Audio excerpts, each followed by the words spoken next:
जो हिमाचल के समान गौर वर्ण तथा गंभीर हैं, जिनके शरीर में करोड़ों कामदेवों की ज्योति एवं शोभा है, जिनके सिर पर सुंदर नदी गंगा जी विराजमान हैं, जिनके ललाट पर द्वितीया का चंद्रमा और गले में सर्प सुशोभित हैं, जिनके कानों में कुंडल शोभा पा रहे हैं, सुंदर भ्रिकुटी और विशाल नेत्र हैं, जो प्रसन्न मुख, नीलकंठ और दयालु हैं, सिंह चर्म का वस्त्र धारण किए और मुंडमाल पहने हैं, उन सबके प्यारे और सबके नाथ श्री शंकर जी को मैं भजता हूँ।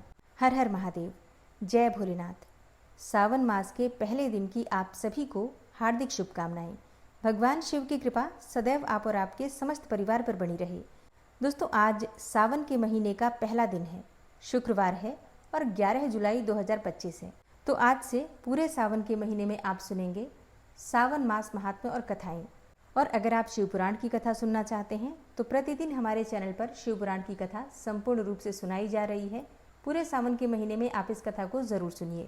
और अब भगवान शिव का ध्यान करके आज की पावन कथा का प्रारंभ करते हैं। जब हम भक्ति करते हैं तो एक बात सभी के मन में होती है कि वही भगवान का सबसे सच्चा भक्त है, और प्रत्येक भक्त यही बात सोचता है कि उसी की भक्ति सबसे सच्ची है। लेकिन कई बार ऐसा भी होता है कि भगवान भोलेनाथ अपनी भक्ति की परीक्षा ले लेते हैं और सबके बीच में सच्चा भक्त कौन है इसे भी जाहिर कर देते हैं। भक्ति सच्ची होती क्या है ये भी बता देते हैं, और समय समय पर ऐसे चमत्कार होते ही रहते हैं। ऐसा ही एक बार हुआ एक ऐसे नगर में जहाँ भगवान शिव का एक भव्य मंदिर था, जहाँ हर वर्ष दूर दूर से भक्तजन भगवान शिव जी के दर्शनों के लिए आते रहते थे। श्रावण का महीना था। दूर दूर से कांवड़िए कांवड़ लेकर भगवान शिव को जलाभिषेक करने आए हुए थे। मंदिर का परिसर भक्तों की भीड़ से पूरा भरा हुआ था। तभी अचानक से ही आकाश में बिजली उत्पन्न हुई और सोने का एक थाल उतरा। उसी के साथ एक भविष्यवाणी हुई कि जो कोई भी भगवान शंकर का सच्चा भक्त और प्रेमी होगा उसी को ये थाल मिलेगा। अब मंदिर में उपस्थित सभी लोगों ने ये भविष्यवाणी सुनी और धीरे धीरे सभी इकट्ठे भी हो गए। जो लोग मंदिर की व्यवस्था देखते थे उन्हें तो पूरा विश्वास था कि ये थाल हमें ही मिलेगा, क्योंकि हम तो भगवान शिव की नित्य पूजा करते हैं, सारी व्यवस्था करते हैं और भगवान शिव के सबसे निकट भी रहते हैं। इसलिए हम सच्चे भक्त हैं, मतलब हमारी भक्ति सच्ची है, इसमें तो कोई संशय ही नहीं है। और इस प्रकार से इस थाल के सबसे बड़े अधिकारी तो हम ही हैं। ऐसा सोचकर वे सबसे आगे जाकर खड़े हो गए।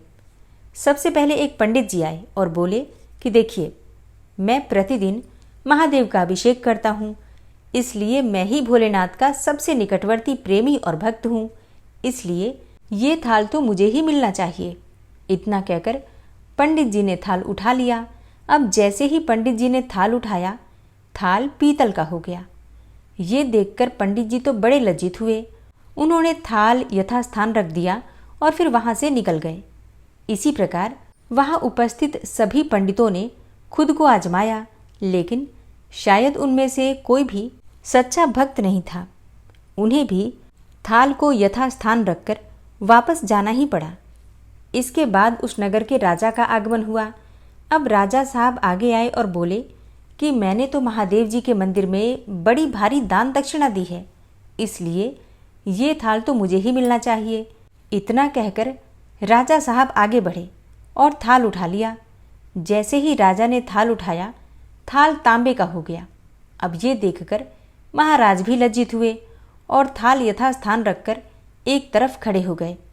इसके बाद इसी तरह से एक से बढ़कर एक दानी, महात्मा और भक्त पधारे और थाल उठाया, लेकिन किसी के हाथ में कुछ और किसी के हाथ में कुछ हो गया, परंतु थाल सोने का नहीं रहा।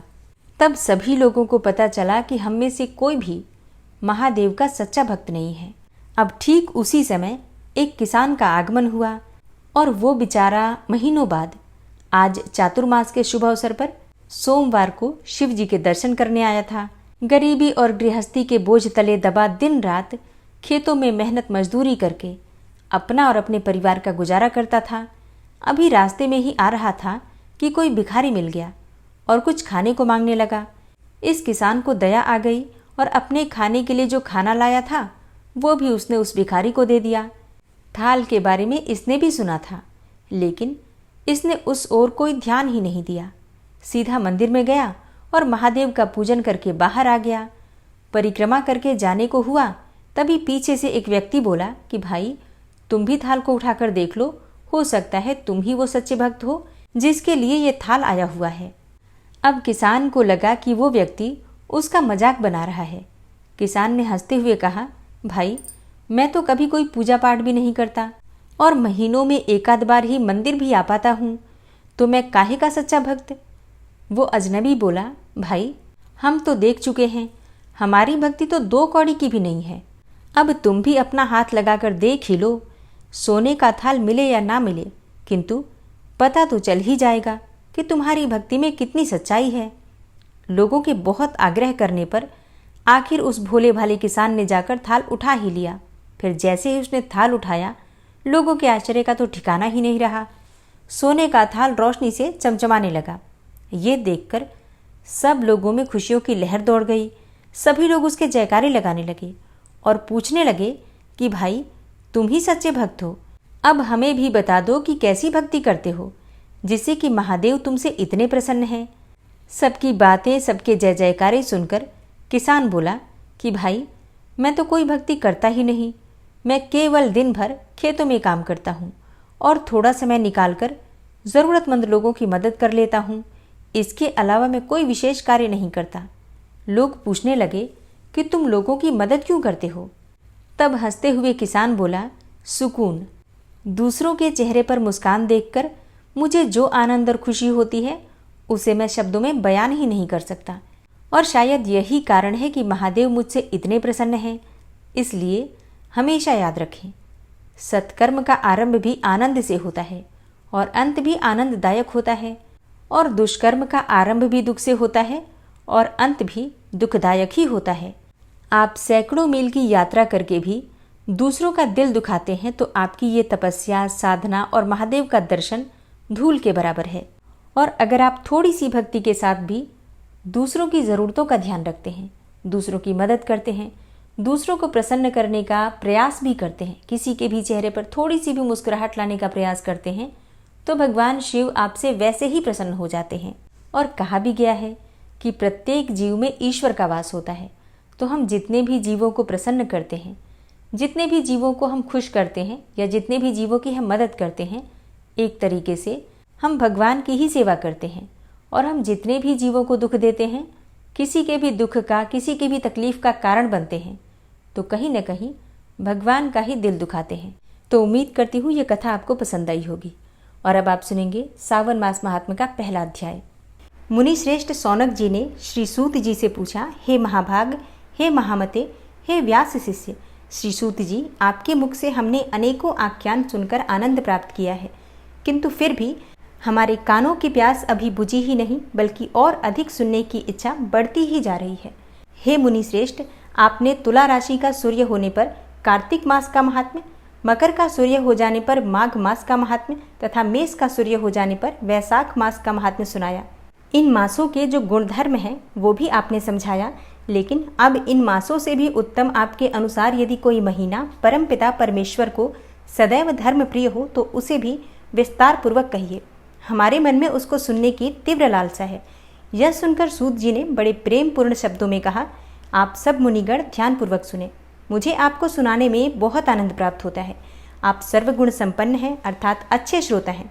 अच्छे श्रोता के जो 12 गुण बताए गए हैं, जैसे दंभ रहित, आस्तिक बुद्धि, शठता रहित, परमात्मा में अटूट भक्ति, भगवत चर्चा सुनने की तीव्र इच्छा, नम्रता, ब्राह्मण भक्त, सुशील स्वभाव, धैर्य युक्त, पवित्र, तपस्वी तथा दोषारोपण रहित होना, वे सभी गुण आप लोगों में हैं।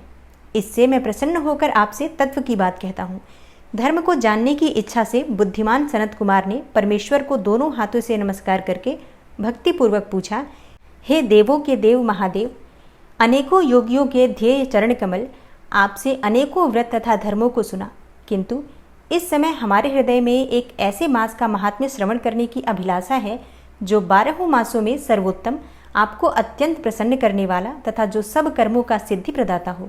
हे देव, जिस मास में कर्मों के करने से ही अनंत फल की प्राप्ति होती हो, संसार के कल्याण के लिए ऐसे मास के सभी धर्मों का वर्णन समझा कर करें।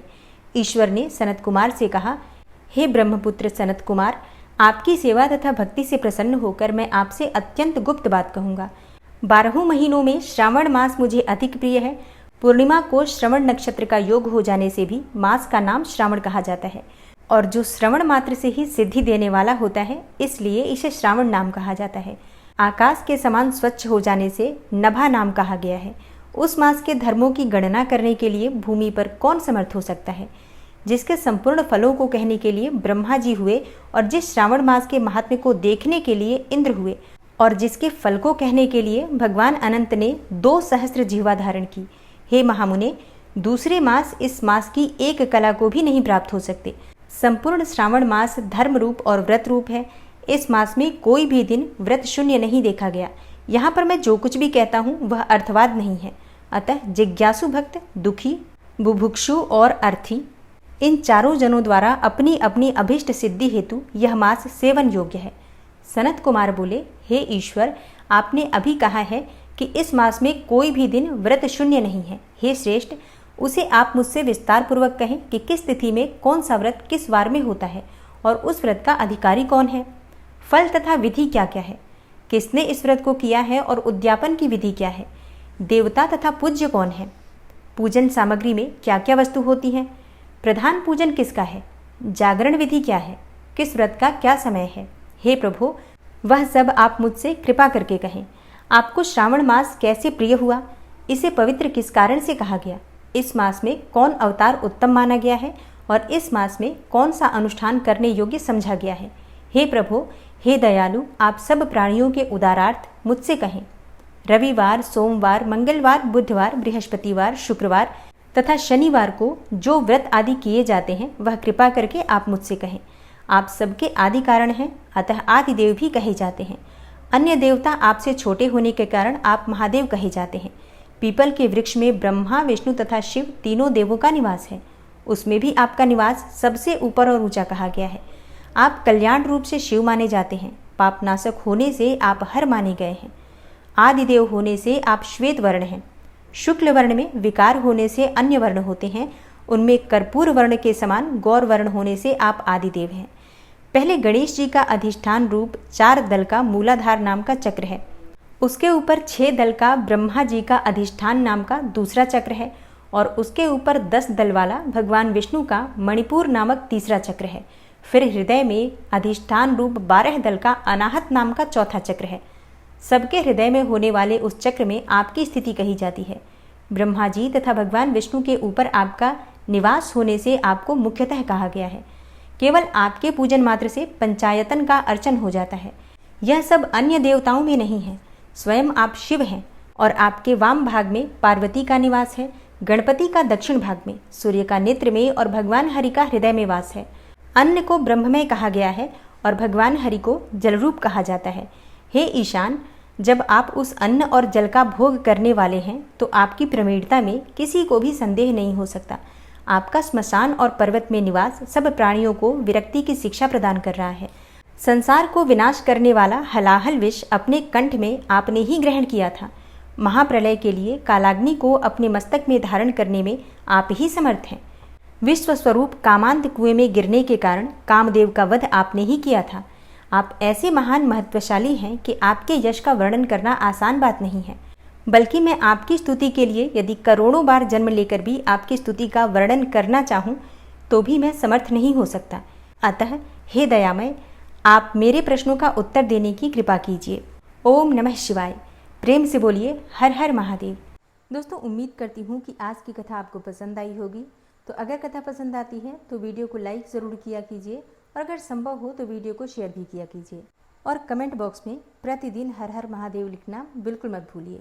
और जो भक्त इस चैनल पर पहली बार आए हैं, अगर अभी तक आपने इस चैनल को सब्सक्राइब नहीं किया है तो आज की वीडियो अगर आपको अच्छी लगे तो चैनल को सब्सक्राइब कर लीजिए, और बेल आइकन को ज़रूर प्रेस कर लीजिए। इससे ये होगा कि इस चैनल पर जो नई वीडियो अपलोड होंगी उनकी नोटिफिकेशन आपको सही समय पर प्राप्त होगी। मिलती मैं आपसे अगली वीडियो में, तब तक के लिए जय श्री राधे।